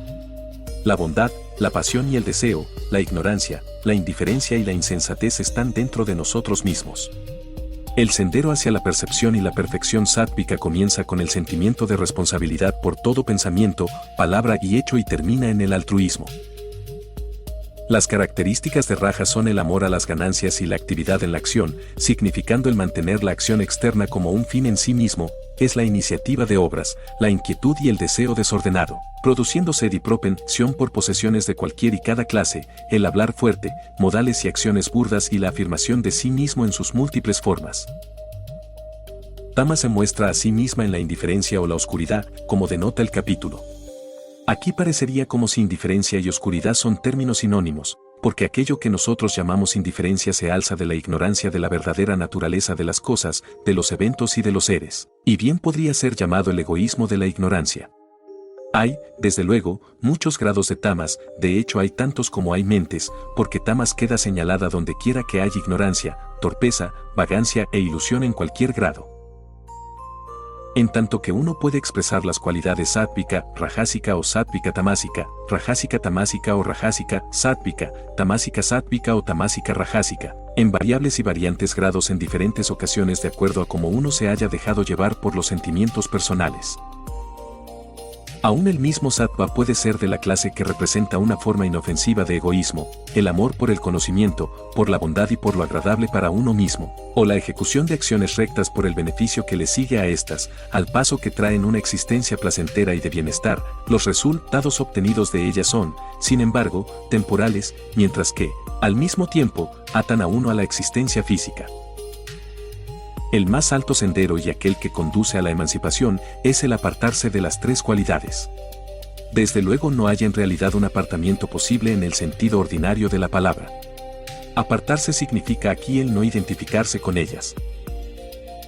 Esa acra, el autoidentificante apego con las siempre cambiantes formas, condiciones y relaciones de la existencia física, lo que hace la verdadera separación y ata a los hombres al renacimiento en un mundo como este, que ellos hacen de infinitamente mayor sufrimiento que de gozo. Aquel, oh hijo de Pu, que no odia estas tres cualidades, la iluminación, la acción y la ilusión, cuando éstas aparecen, ni las añora cuando ellas desaparecen, es quien, como uno que no pertenece a ningún partido, se asienta como el que es indiferente a las tres cualidades y no es perturbado por ellas y que, habiéndose persuadido ya, de que las tres cualidades existen, no está movido por ellas, y es ecuánime en el dolor y en el placer con aquellos que tienen gustos y disgustos, es el mismo. Si lo alaban o lo culpan, permanece ecuánime en el honor o la desgracia, y es el mismo, hacia el lado amistoso o el lado inamistoso, que se envuelve solamente en las acciones que son necesarias. Semejante ser es uno que ha superado las tres cualidades. Capítulo 15. Dicen los hombres que el asvata, el eterno árbol sagrado, crece con sus raíces arriba y sus ramas abajo y que sus hojas son los Vedas. Aquel que conoce esto conoce los Vedas. Con estas palabras Ka nos presenta un símbolo usado por los hombres para indicar el universo como una corriente evolucionaria eterna, procedente de una fuente incambiante. Esa fuente, aunque incambiante en sí misma, produce el cambio en las siempre crecientes diferenciaciones a través del gran periodo de manifestación. Cuando el límite de esa diferenciación es alcanzado, ese mismo impulso, gradualmente, se retira y absorbe todas las diferenciaciones hacia la homogeneidad. Este proceso evolucionario está gráficamente simbolizado en la doctrina secreta como el gran aliento, con su periódico expirar e inspirar. Ni la expiración ni tampoco la inspiración, ni las dos juntas, describen o constituyen el gran aliento, porque estas son acciones hechas por eso que tiene el poder de actuar así. Como Ka lo dice en este capítulo, del espíritu primario fluye la corriente interminable de la existencia condicionada. Las hojas de este árbol son los Vedas, se refiere específicamente a las sagradas escrituras de la época, al mismo tiempo debe darse por entendido como aplicable a las sagradas escrituras de todos los tiempos, pues estas no son sino formulaciones que presentan, en forma concreta, tales ideales espirituales, filosóficos y éticos como existen entre los hombres en el tiempo durante el cual se elaboraron. Estas formulaciones están aquí propiamente simbolizadas por las hojas, porque ellas brotan de las ramas. Las tres cualidades o guas tienen su periodo de manifestación y son reemplazadas por otras hojas. La forma de ese árbol no es comprendida por los hombres, porque no tiene principio, ni puede, su presente constitución, ser entendida, ni tampoco tiene un final. Esta sentencia puede ser comprendida mejor si se lee en conexión con el segundo párrafo del capítulo. Es tan solo una porción de mí mismo que, habiendo asumido vida en este mundo de existencia con dijo, nada, atrae hacia sí los cinco sentidos y la mente, de manera que pueda obtener un cuerpo y pueda dejarlo de nuevo. Este poder de atraer y también de dispersar, es un poder del Espíritu Supremo, es el yo, lo real en el hombre, una porción de mí mismo en cada forma humana, así como también en todas las formas.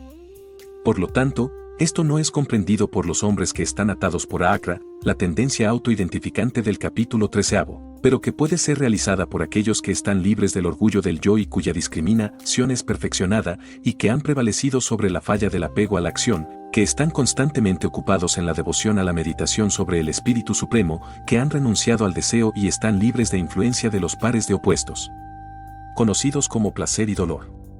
El conocimiento del Espíritu Supremo viene de la identificación con eso, la realización viene de morar y reflexionar sobre la cosa a ser realizada.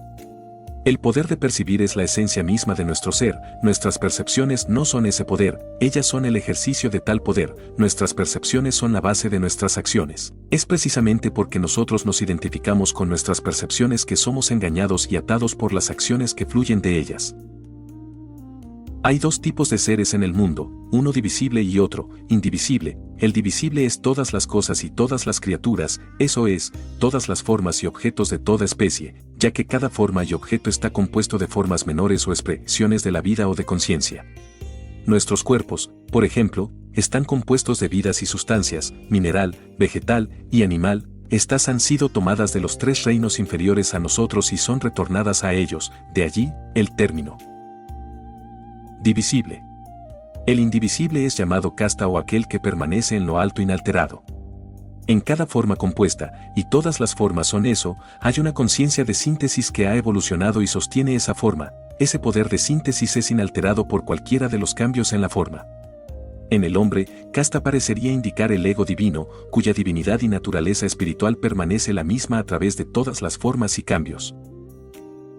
Pero hay otro espíritu designado como el Espíritu Supremo, Paratman, que penetra y sostiene los tres mundos.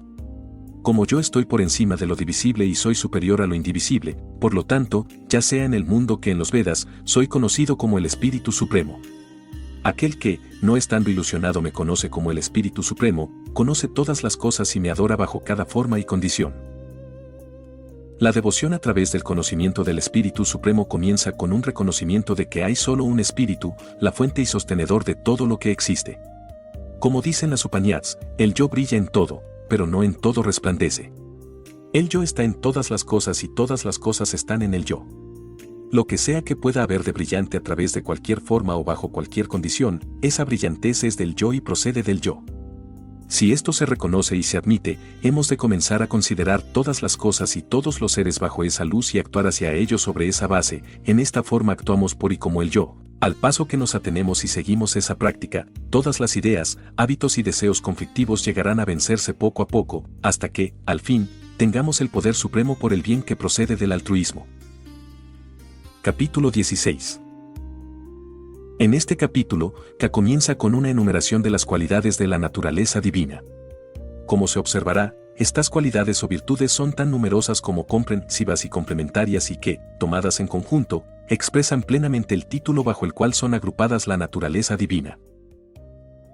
Cuando empezamos a examinar estas cualidades desde el punto de vista moderno y a comparar una con otra, pueda que encontremos difícil el reconciliar las unas con las otras, como por ejemplo, poder e intrepidez, con libertad de todo engreimiento. Nuestras tendencias individualistas nos inclinan a pensar que un sentido de superioridad está necesariamente presente con el poder y la ausencia de miedo. Pero, de nuevo, si tomamos la más simple, más definida y la más fácilmente comprendida de estas cualidades, la de no hablar de las faltas ajenas, apenas vemos una virtud pálida que expresa una negativa. Sin embargo, el hallar faltas es lo más universal y la más insidiosa expresión de presunción y prepotencia. El señalar y hablar de las faltas de los demás es un vicio que se enmascara bajo muchas formas de virtud, pero que, en realidad, es usado para esconder nuestras propias faltas y presentar la apariencia de una rectitud que no poseemos, un vicio que perpetúa la auto-ilusión y niega cada aparente virtud. San Pablo, el iniciado, nos dice a este respecto en I. de Corintios, capítulo 13. Y si yo hablase lenguas humanas y angélicas y no tengo caridad, vengo a ser como metal que resuena o címbalo que retañe. Y si tuviese el don de profecía y entendiese todos los misterios y toda ciencia, y si tuviese toda la fe de tal manera que pudiera mover montañas y no tengo caridad, nada soy. Y si repartiese todos mis bienes para dar de comer a los pobres, y si entregase mi cuerpo para ser quemado y no tengo caridad, de nada me servirá. La caridad implica la posesión de todas las virtudes, pues todas están incluidas en ello, lo cual implica ausencia de hallar faltas y condenación. Pero la caridad no es negativa, lo que hace a la caridad efectiva es el conocimiento, no el sentimiento, de aquí la necesidad de discernir entre las que aquí se llaman las naturalezas divinas y demoníacas. Debemos inquirir, por lo tanto, en el significado de discernir. Esta es una facultad o un poder cuyo ámbito y valor dependen enteramente del conocimiento y la comprensión del individuo que la use. Todos los hombres emplean esta facultad, pero lo hacen en muchos grados tan diferentes como existen entre la más densa ignorancia y la más alta inteligencia y sabiduría. Bien podría llamársele la habilidad de hacer la cosa correcta, en el momento correcto, en el lugar correcto, en cada plano de acción. Esto requiere y necesita un punto de vista universal, una comprensión que abarque la totalidad de la naturaleza y una aplicación universal de ambas. La sabiduría antigua de la gente comienza con principios universales y desciende hacia particulares, siendo este el curso de la evolución. Ella propone un espíritu como lo que anima a todos los seres y a todas las formas y muestra al universo que consiste de una agregación de seres evolucionados de grados innumerables, cada uno de ellos con su propia forma y tendencias y cada uno actuando de acuerdo a su propia naturaleza adquirida. Todo lo que esté de acuerdo con la naturaleza adquirida de cada ser, le parecerá como cosa buena, cualquier cosa que obstruye o se le opone, parecerá como mal, siendo esto verdad. Se hace evidente que el bien y el mal no son cosas inherentes, sino apariencias debidas a las actitudes del que percibe las cosas, las formas, las condiciones y las circunstancias. Ninguna de las consideraciones arriba mencionadas pueden ser dirigidas a ningún ser inferior al hombre, porque solo él, de todos los que tienen forma física, ha alcanzado ese punto de desarrollo de su naturaleza adquirida que le permite captar lo que está arriba, así como también lo que está abajo, permitiéndole extender el campo de sus percepciones en toda dirección. Él ha alcanzado ese punto en el cual puede conocerse como un ser inmortal y puede, si lo quiere, poner su naturaleza adquirida en acorde con su propia naturaleza espiritual. Todas sus percepciones son de los pares de opuestos, sin los cuales él nunca podría encontrarse a sí mismo, ni comprender las naturalezas de aquellos que están luchando por liberarse de la fuerza atadora de autoidentificación con formas y condiciones. Aquí debe de ser entendido que el hombre, el eterno peregrino, no es sus percepciones, pues ellas son siempre relativas. En todas las percepciones se encuentran los pares de opuestos, porque ninguna percepción podría existir sin ellos. Sin oscuridad, no podría haber percepción de la luz, sin dolor, no podría haber percepción del placer, sin pesar, no podría haber percepción del gozo, sin el pecado, no podría haber percepción de la santidad. De que todas estas percepciones son relativas al percibidor, queda demostrado en el hecho de que, lo que es luz para algunos, es oscuridad para otros, lo que es placer para algunos, es dolor para otros, lo que es gozo para algunos, es pesar para otros, y lo que es santidad para algunos, es pecado para otros. Es la falta de comprensión de estos hechos de la naturaleza que produce toda clase de naturalezas demoníacas, y de estas hay muchas clases. Hay muchos que no conocen la naturaleza de la acción, ni el cesar de la acción, aquellos que niegan que el universo contenga alguna verdad, diciendo que no está gobernado por la ley, declarando que él mismo no tiene espíritu, aquellos que buscan por medio de la injusticia y la acumulación de las riquezas para la gratificación de sus propias lujurias y apetitos, y hay aquellos que se estiman muy altamente a ellos mismos, voluntariosos y llenos de orgullo, están siempre en pos de las riquezas, ellos practican todo culto con hipocresía y ni siquiera de acuerdo al ritual, aquello de lo que se conoce, sino solo para la exhibición externa, y gratificándose en el orgullo, egoísmo, ostentación, poder, lujuria, el enojo, ellos me detestan, al espíritu uno, que estoy en sus cuerpos y en los cuerpos de los demás. ¿Qué procesamiento es este de las religiones y de los sistemas de pensamiento en nuestros días? Todas las sectas presentan fórmulas que deben de ser aceptadas por fe, pero que no pueden ser probadas como verdaderas. Muchos sistemas de pensamiento afirman lo improbado y lo improbable, negando los hechos que son obvios de la experiencia, por tanto ignorando ley y justicia en el universo. Ellos niegan los efectos que ellos perciben por un lado de la naturaleza, mientras que afirman, como autoexistentes, los efectos que ellos perciben de una clase opuesta, engañándose ellos mismos al compensar un efecto contra otro efecto y jamás percibiendo la causa de ambos efectos. Ninguna de estas religiones y sistema de pensamiento como son presentados por sus seguidores, tienen la más mínima sospecha de que ellos son solo repeticiones de los errores de pueblos y tiempos pasados. Y sin embargo tal hecho es conocido a cada estudiante de las antiguas literaturas, religiones y ciencias que haya ganado discernimiento por medio de los pares de opuestos. Como se dijo anteriormente, el verdadero discernimiento procede del punto de vista universal, una comprensión que abarca la totalidad de la naturaleza y una aplicación universal de ambos. El punto de vista universal es que toda la naturaleza manifestada, incluyendo todas las cosas por debajo del hombre, al hombre mismo y a todos los seres por encima del hombre, así como todas las formas, grados de sustancia y elementos, han procedido de una fuente, el Espíritu Uno. La comprensión viene de la realización que, desde el átomo hasta el ser más elevado, cada uno es una expresión del Espíritu Uno, y que, desde el más tenue vislumbre de percepción dentro de los reinos inferiores, hasta las cumbres del conocimiento divino, el sendero es el mismo para todos, bajo la ley. Entonces viene la aplicación del conocimiento que se ha ganado. El estudiante ha de alzarse a sí mismo más allá de la influencia de los pares de opuestos. Él ha de ver que estos son solo los medios y modos necesarios para darle una más y más amplia percepción, y él tiene por fuerza que realizar que él es el percibidor y ninguna de sus percepciones. Y a medida que él se eleva por encima de esas influencias, encontrará otros como él mismo y todavía otros más adelantados que son de una naturaleza divina, que aman y que comprenden, que poseen lo que aparece a otros como virtudes, pero que para ellos son solo las acciones con el conocimiento espiritual que las dirige, que comprenden que los vicios de los hombres son debidos a la ignorancia y no a una maldad innata, y que, por tanto, tienen paciencia, poder y fortaleza, compasión universal, modestia y mansedumbre. Ellos saben que eso que crea la maldad puede ser convertido en aquello que hace el bien, que eso que crea la destrucción puede ser convertido en aquello que es constructivo, que aquello que crea la separatividad y el egoísmo puede ser convertido en eso que crea la unidad y el altruismo. Y sabiendo esto, toda la naturaleza es de ellos, cada poder y elemento en ella no son sino sus instrumentos, y no es que las relatividades del bien y del mal puedan o deban ser destruidas, sino que la identidad espiritual de todos los seres habrá de ser realizada en cada nivel o grado, concentrándose solo en ese tipo de pensamiento y de acción capaz de producir un progreso armonioso hacia la perfección. El verdadero discernimiento distingue entre el bien y el mal y las naturalezas entremezcladas.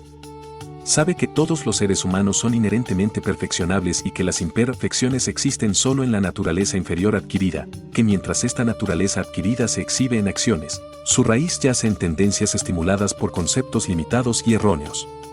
El esfuerzo, por lo tanto, no ha de ser gastado en clasificaciones de bien y mal relativos, ni tampoco ha de haber condenación de ningún ser por cualquiera que sea el estado en que ese ser se encuentre, pero las causas que han conducido a cada estado son mostradas, la base correcta para el pensamiento y las acciones es dada, y las marcas sobre el pequeño sendero antiguo que conducen más allá del bien y del mal relativos son señaladas, y el peregrino es pacientemente ayudado en cada paso del camino. Capítulo 17. El capítulo 12 trata de la devoción a través de la fe fundada en el conocimiento del Espíritu Supremo. El presente capítulo explica la naturaleza de la fe de aquellos que, mientras descuidan los preceptos de las Escrituras, el registro del sagrado conocimiento, sin embargo adoran con fe. K dice que la fe de los mortales es de tres clases y nace de su propia disposición, y que esta fe participa de las cualidades de sattva, verdad, rajas, acción, y tamas, indiferencia. Estas tres cualidades son tratadas de manera específica en el capítulo 14, mostrando la necesidad, para el buscador de la verdad, de elevarse por encima de las influencias de las cualidades. Los capítulos 12, 14 y 17 deberían de ser estudiados en conjunto, como estando íntimamente relacionados. La fe de cada uno proviene de la cualidad sattva, estando el alma encarnada dotada de fe y siendo cada hombre de la misma naturaleza de aquel ideal en que su fe ha sido puesta. Aquí, a la palabra sattva debería dársele su más alta definición, el poder de comprender que toda alma que ha tomado un cuerpo posee, en contraste con las limitaciones impuestas sobre ese poder por aquellos que han fijado su fe sobre algún ideal de bondad aparente. Aquellos que son de la disposición que se alza del predominio de sattva o la cualidad buena, adoran a los dioses. Dioses es un término genérico que cubre muchas clases de seres invisibles. La referencia que aquí se hace es de aquella clase de ser que el adorador cree como dotado con poderes y virtudes sobrenaturales y de la cual se busca una guía y los favores. Aquellos en que predomina la cualidad de rajas adoran a los poderes celestes, los yakas y rkasas. Esto es, aquellos en los que el deseo por las posesiones y logros personales y egoístas prevalece, buscan la ayuda y atraen seres elementales que, en una forma irresponsable, ayudan en tales logros. En otras palabras, en donde la cualidad de rajas prevalece, toda fuerza externa que pueda ayudar en la ejecución de los deseos es buscada y bien recibida, sin importar cuál sea su naturaleza o el mal efecto que pueda tener sobre otros. Tales fuerzas o seres pertenecen al lado separativo y destructivo de la naturaleza. Otros hombres, en quien la oscura cualidad de indiferencia o de tamas predomina, adoran los poderes elementales y los fantasmas de las personas muertas. Aquí, los poderes elementales son aquellos de las clases más bajas y entre ellos se encuentran los llamados espíritus de la sesión espiritista, galvanizados en una ficticia representación de vida y de inteligencia dada por los médiums y los que allí se han reunido. Esta más baja clase de elementarios y elementales pertenece a la parte más grosera de la naturaleza invisible, la que está más próxima a lo físico y la más fácilmente activada. La apertura de las puertas a esta clase surge de la ignorancia de la verdadera naturaleza del hombre y hace posible esa ilusión que fija la fe sobre influencias impermanentes, irresponsables y vampirizantes. Tamas también predomina en aquellos que practican la severa automortificación, están llenos de hipocresía y orgullo, añorando cosas del pasado y deseando que venga más. Ellos, llenos de ilusión, torturan los poderes y las facultades que están en el cuerpo y a mí también, que estoy en el receso más recóndito del corazón, sabe que ellos son de una tendencia infernal. Es un asunto de conocimiento común el que muchas clases de torturas y castigos autoinfligidos prevalecen entre ciertos devotos en el Oriente como una forma de desarrollo y que, aun entre los pueblos occidentales, una idea similar en un tiempo prevaleció extensamente y probablemente aún existe en algunos ámbitos. No hay duda que estas prácticas tuvieron su origen en una mala interpretación de una frase frecuentemente usada en las antiguas escrituras, la mortificación del cuerpo. Y en este capítulo que establece claramente el verdadero significado de esta frase con las siguientes palabras: honrando a los dioses, seres más elevados que el hombre, los brahmanes, aquellos que tienen el divino conocimiento, los maestros del conocimiento, y los sabios, la pureza, la rectitud, la castidad y la inofensividad son llamadas mortificaciones del cuerpo. Que esta sea la verdadera definición de la frase es demostrado en el hecho de que el cuerpo en sí es incapaz de acción, siendo meramente un agregado organizado de materia física usado y controlado por el pensador y actor interno. Es este pensador y actor el que necesita cambiar el modo de pensamiento y acción. Al cambiar de un modo de pensamiento y acción a otro de una clase opuesta, el hombre se encuentra a sí mismo en guerra con hábitos que él mismo estableció. Estos tienen que ser desestablecidos por la institución de hábitos que estén de acuerdo con sus cambiadas bases. En un sentido verdadero, esta es la mortificación del cuerpo, pero hecha de adentro afuera, no por ningún medio externo. Igualmente, las austeridades del hablar no consisten de una severidad en el tono y en la conducta, y un desprecio puritánico para el mortal común y corriente y sus intereses, lo cual sería solo un estado resultante de una arrogancia que crece desde lo interno, sino que son disciplinas practicadas y que se muestran en un hablar manso que no causa ninguna ansiedad, que es veraz y amistoso, y con diligencia en la lectura de las escrituras sagradas. La mortificación de la mente no es efectuada por penitencias y oraciones que son impuestas, ni tampoco por ofrendas a ninguna supuesta deidad, sino por la serenidad de mente, el suave carácter, el silencio, el dominio de sí mismo y una conducta absolutamente recta y sincera. El capítulo continúa diciendo lo siguiente: esta triple mortificación o austeridad, practicada con una fe suprema y por aquellos que no anhelan recompensa, es de la cualidad de sattva. Pero esa austeridad que es practicada con hipocresía, con el objeto de obtener respeto para uno mismo o por fama o favores y que es incierta y perteneciendo enteramente a este mundo, es de la cualidad de rajas. Aquellas austeridades que son practicadas simplemente para herir a sí mismo o como resultado de un falso juicio o para herir a otros, son de la cualidad de tamas. La idea que prevalece entre los pueblos occidentales es de que el valor de un regalo subyace en su valor intrínseco, que presenta el hecho contrario, que el valor de un regalo yace enteramente en la actitud mental que acompaña al regalo. Esto aplica a los regalos y beneficencias de toda clase, ya sea en ciertos periodos o no, ya sea para amigos, parientes, conocidos o pobres desconocidos. Bien valdría la pena el recordar esto en la estación de las fiestas navideñas y festividades. K especifica y califica las distintas actitudes de la manera siguiente: esos regalos que son dados en el momento propicio a la persona apropiada y por hombres que no están deseosos de recompensas, son de la cualidad de sattva, que es buena y de la naturaleza de la verdad. Pero aquel regalo que es dado con la expectativa de una recompensa del beneficiario o con miras a algún beneficio espiritual que de allí fluya, o con renuencia, es de la cualidad de rajas, que es mala y participa de lo falso.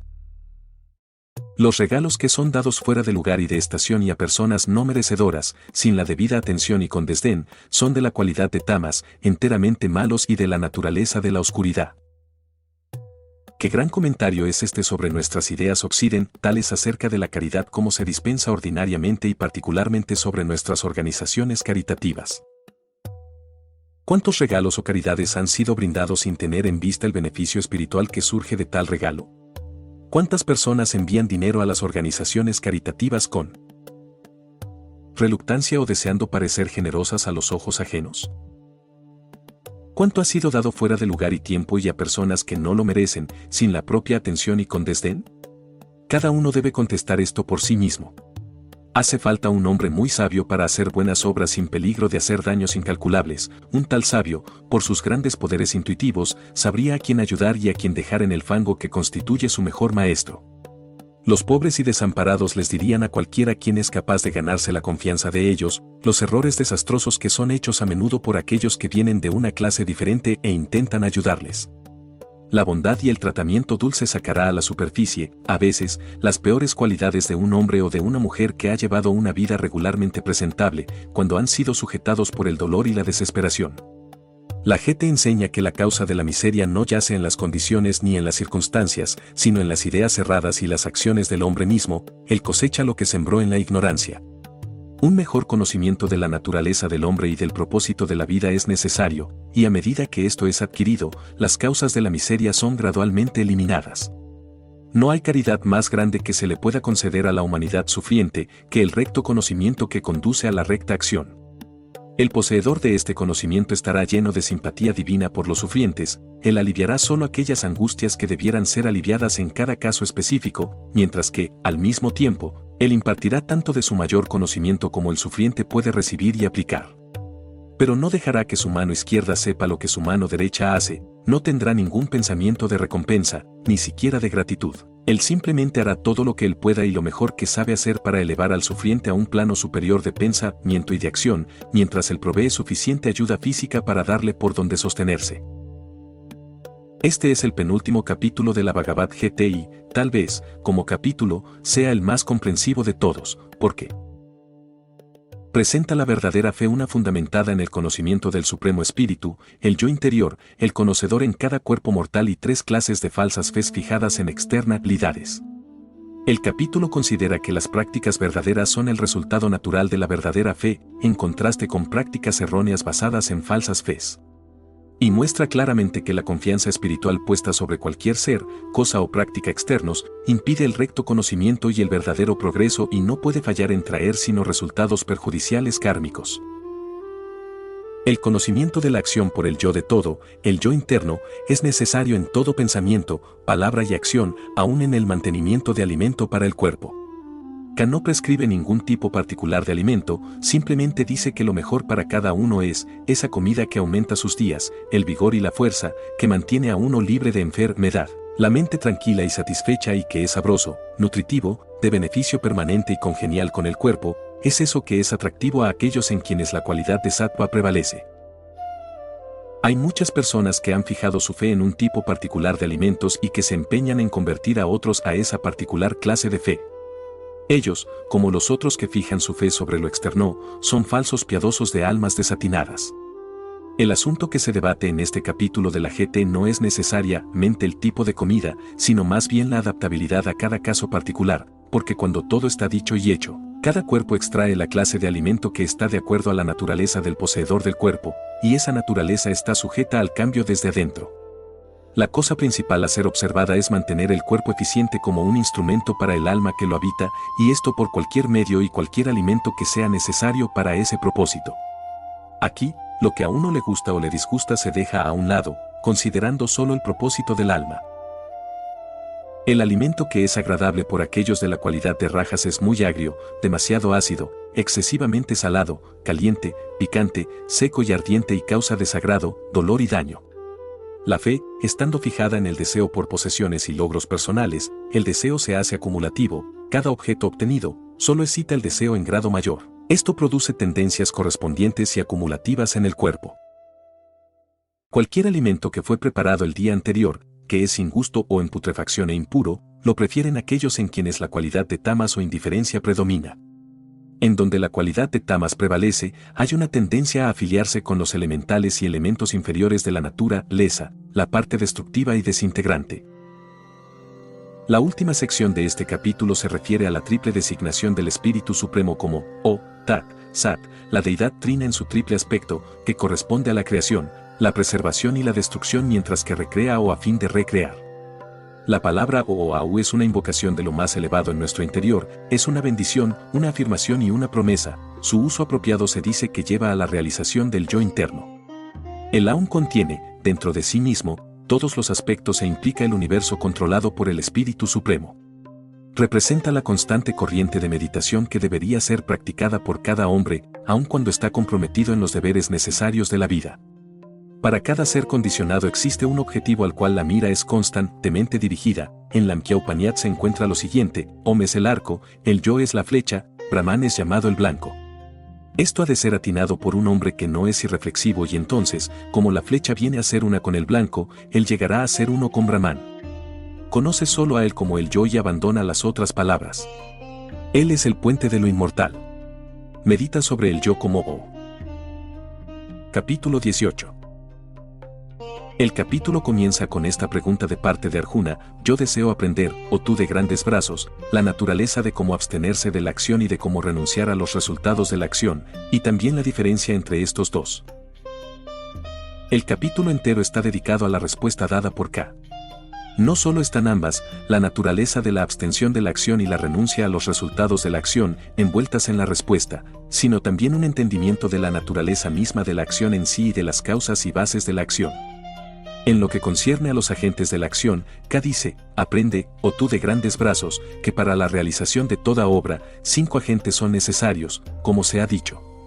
Estos son, el substrato, el agente, los varios tipos de órganos, los varios y distintos movimientos y, con estos, el quinto, que son las deidades que presiden. Estos 5 agentes están incluidos en la ejecución de todo acto que un hombre lleva a cabo, ya sea con su cuerpo, su palabra o su mente. Otra vez, quien quiera que, por las imperfecciones de su mente, contempla el yo real como el agente, piensa erradamente y no ve correctamente. Esto es, por lo tanto, evidente que no es el yo real que actúa, una declaración que ha sido reiterada a través de los previos capítulos y una que es necesario comprender antes que la naturaleza de la acción sea comprendida.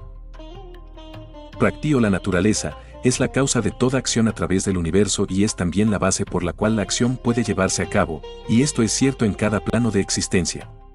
En el capítulo 13 leemos: sabe que Prakti o la naturaleza y Purva, el espíritu, no tienen comienzo. Y sabe que las pasiones y las 3 cualidades o surgen de la naturaleza. Se ha dicho que, la naturaleza o Prakti es aquello que opera en producir causas y efectos en las acciones, el espíritu individual o Purva se ha dicho que es la causa de la experiencia del dolor y del placer. Porque el espíritu, cuando es investido con la materia o Prakti, experimenta las cualidades que proceden de Prakti. Este pasaje arroja algo de luz en el significado de, el substrato, que es la substancia en su estado primordial de la cual proceden todas las diferenciaciones y dentro de la cual todas las diferenciaciones están contenidas y por lo tanto, constituye el agente básico de toda acción. La palabra agente, en la clasificación, puede ser comprendida como el poder que impulsa a la acción, por ejemplo, el yo personal con sus ideas concretas y limitadas, impele los órganos del cuerpo y los movimientos necesarios para llevar a cabo la idea prevaleciente. El quinto agente es llamado, las deidades que presiden, término que puede ser explicado de esta manera: nuestros cuerpos están compuestos de pequeñas vidas de muchas clases diferentes, cada una de esas clases actúa solo en respuesta a impulsos particulares, cada clase actúa de acuerdo a su propia naturaleza y, como clase, constituye una jerarquía de seres, de vasodivinidades.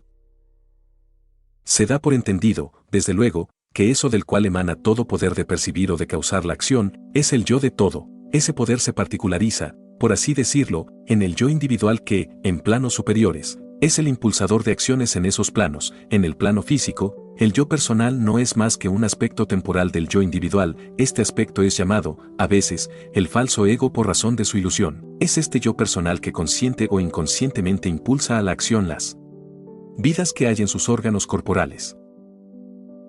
Ahora podemos comprender mejor este pasaje del capítulo 5. El devoto que conoce la verdad divina piensa: yo nada hago, cuando estoy viendo, oyendo, tocando, oliendo, comiendo, moviéndome, durmiendo, respirando, y aun cuando hablo o cuando doy o tomo, abro o cierro los ojos. Él dice: los sentidos y los órganos se mueven por impulso natural hacia sus objetos apropiados. Punto. Se ha dicho que el yo ni actúa ni se actúa sobre él, esto ha de ser cierto también del yo personal, porque, como dice el capítulo 13, el espíritu en el cuerpo es llamado Maesvara, el gran señor, el espectador, el amonestador, el sostenedor, el disfrutador y también el Paratman, el alma suprema. El yo o espíritu en el cuerpo es engañado por las tres cualidades percibidas en la naturaleza, ya sea que le gusten o le disgusten y se identifica con las acciones que ella induce. Aquel que ve que todas sus acciones son ejecutadas solo por la naturaleza y que el yo interior no es el actor, ve realmente.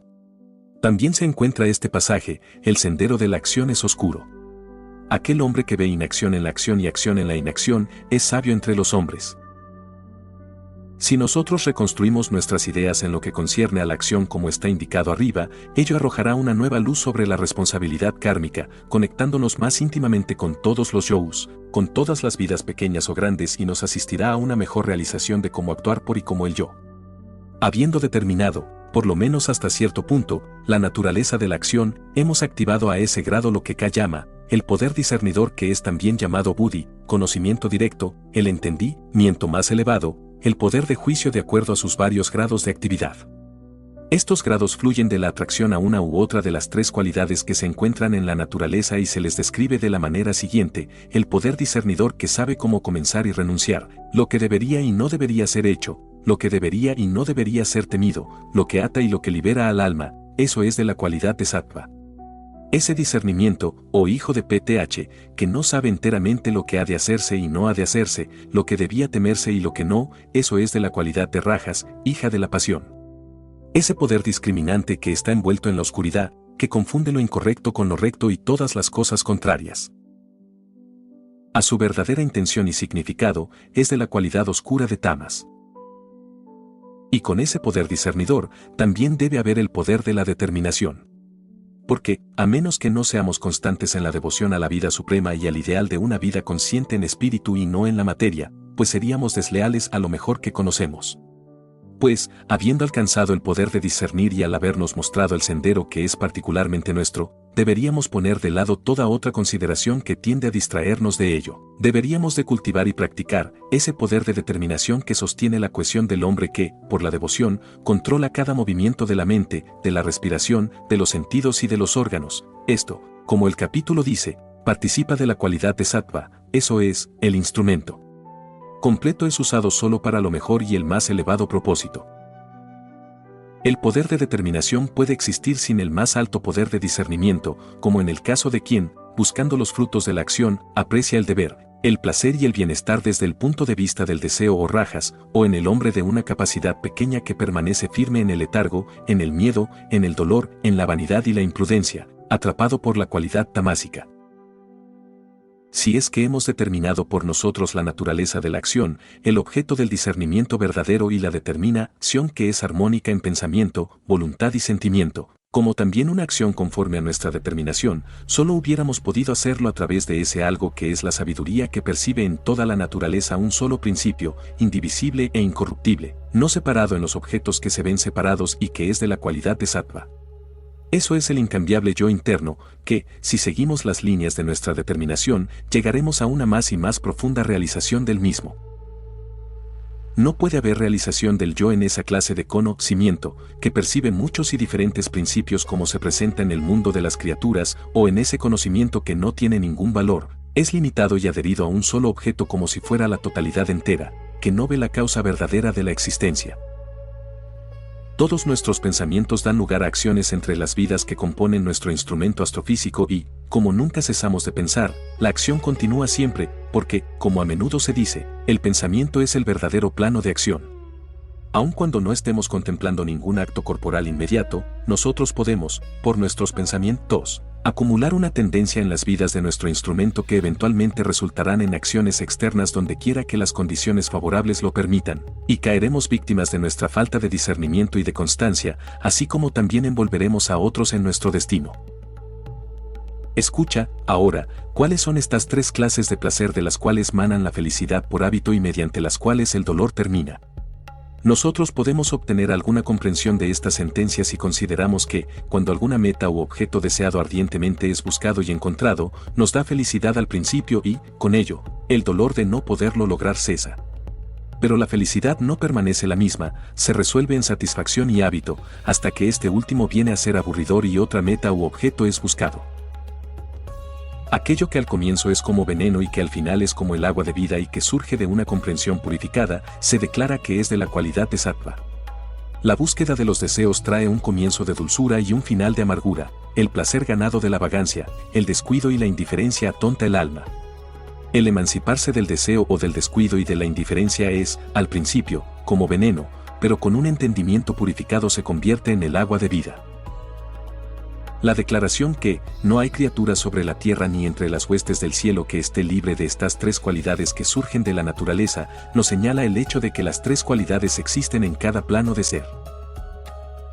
Las rígidas castas hereditarias de la India actual no son las que se mencionan aquí como brahmanes, khatriyas, vaisyas y dras de este capítulo. En el pasado, antes que la antigua enseñanza fuera materializada, el matrimonio era un contrato sagrado y religioso. La vida de familia era entendida y conducida como para proveer un ambiente apropiado para los egos de la misma naturaleza que la familia, a lo largo de líneas espirituales, psíquicas y de otra índole.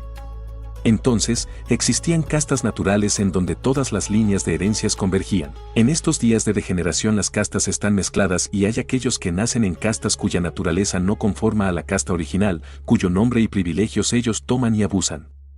Sin embargo, las castas existen por todas partes, pero la posición social o la condición física ya no las distinguen. En todos los países del presente hay aquellos en alta posición y poder que, por naturaleza, son dras y muchos que son brahmanes por naturaleza, sin embargo, están más bajos en nuestra escala social porque este es el Kali Yuga, cuando los poderes de la oscuridad están en ascenso. Las castas antiguas ejecutaban sus deberes que eran el resultado de sus muchas naturalezas y eran así reconocidos por todos. No había orgullo de casta ni celos y existía una comunidad ideal de mutua ayuda. Por lo tanto, los deberes de las castas estaban determinados por las cualidades que predominaban en cada uno. Los hombres, siendo contentos y devotos a sus propios deberes, aquello por lo cual su naturaleza los hace aptos, logran la perfección. Si, en todo cuanto él hace, un hombre hace ofrendas al Ser Supremo que es la fuente de las obras de todo y por quien el universo fue desplegado, él obtiene así la perfección.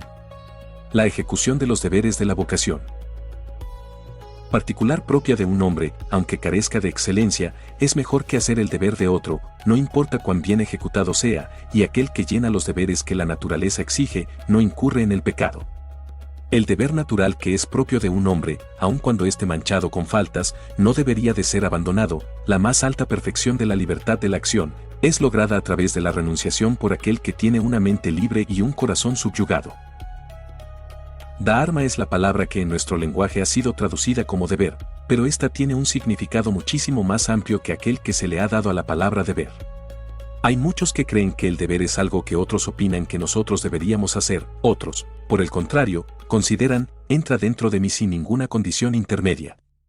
Y aún el hombre que está siempre envuelto en la acción logrará, por mi favor, la eterna e incorruptible morada, si pone su confianza solamente en mí, y si, con actitud de suficiencia dijeras, yo no lucharé, tal determinación probaría ser vana, porque los principios de tu naturaleza te impulsarían a comprometerte. Y estando atado por tu karma pasado a tus deberes naturales, tú, oh hijo de Kont, harás involuntariamente, por necesidad, lo que en tu insensatez no querías hacer. Allí habita, en el corazón de cada criatura, o Arjuna, el maestro, Vara, que, por su poder divino, hace que todas las cosas y las criaturas giren sobre la rueda universal del tiempo. Busca refugio solo en él, oh hijo de Bharata, con toda tu alma, por su gracia obtendrás la suprema felicidad, la eterna morada.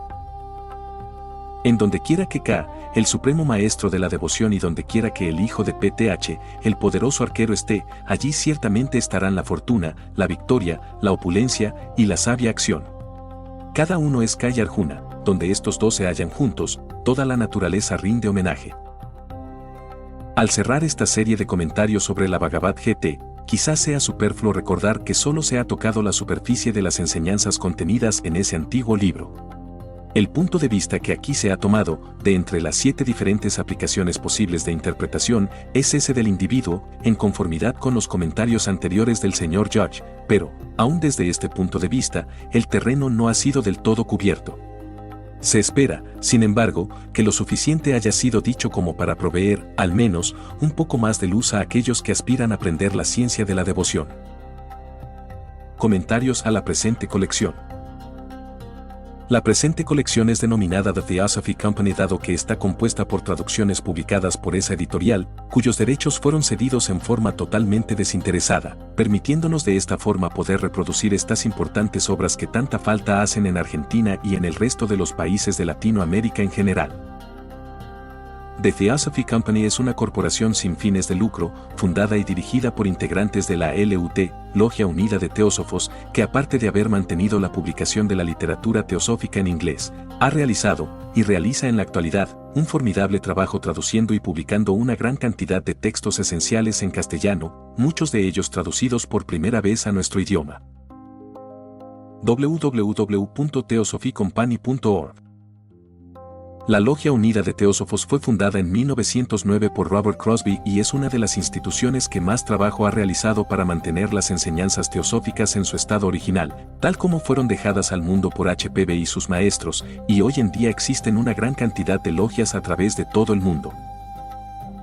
Para contactar al grupo hispano de la LUT ubicado en Los Ángeles, California, dirigirse a calle Theosophy Hall 245 West 33rd Street, La CIA 90007, USA, al teléfono 001-213-748-7244. Esta colección, siendo una colaboración entre The Theosophy Company, dirigida por integrantes de la LUT, y Hesperia Editorial Teosófica, dirigida por integrantes del Centro de Estudios de la Teosofía Original, demuestra una vez más la enorme ventaja que sacan los estudiantes de teosofía cuando existe una cooperación fraternal entre las distintas instituciones, grupos, logias o centros que pertenecen al movimiento teosófico. No queda más que agradecer a los hermanos de The Theosophy Company y esperar que esta colección pueda cumplir con su propósito, el de seguir difundiendo este conocimiento que tanto bien puede hacer a esta humanidad. www.teosofiaoriginal.com.ar contacto@teosofiaoriginal.com.ar. La sabiduría no tiene precio, pero su valor es incalculable, sin embargo la ignorancia tiene costos inimaginables. En dolor y en miserias. A veces insuperables.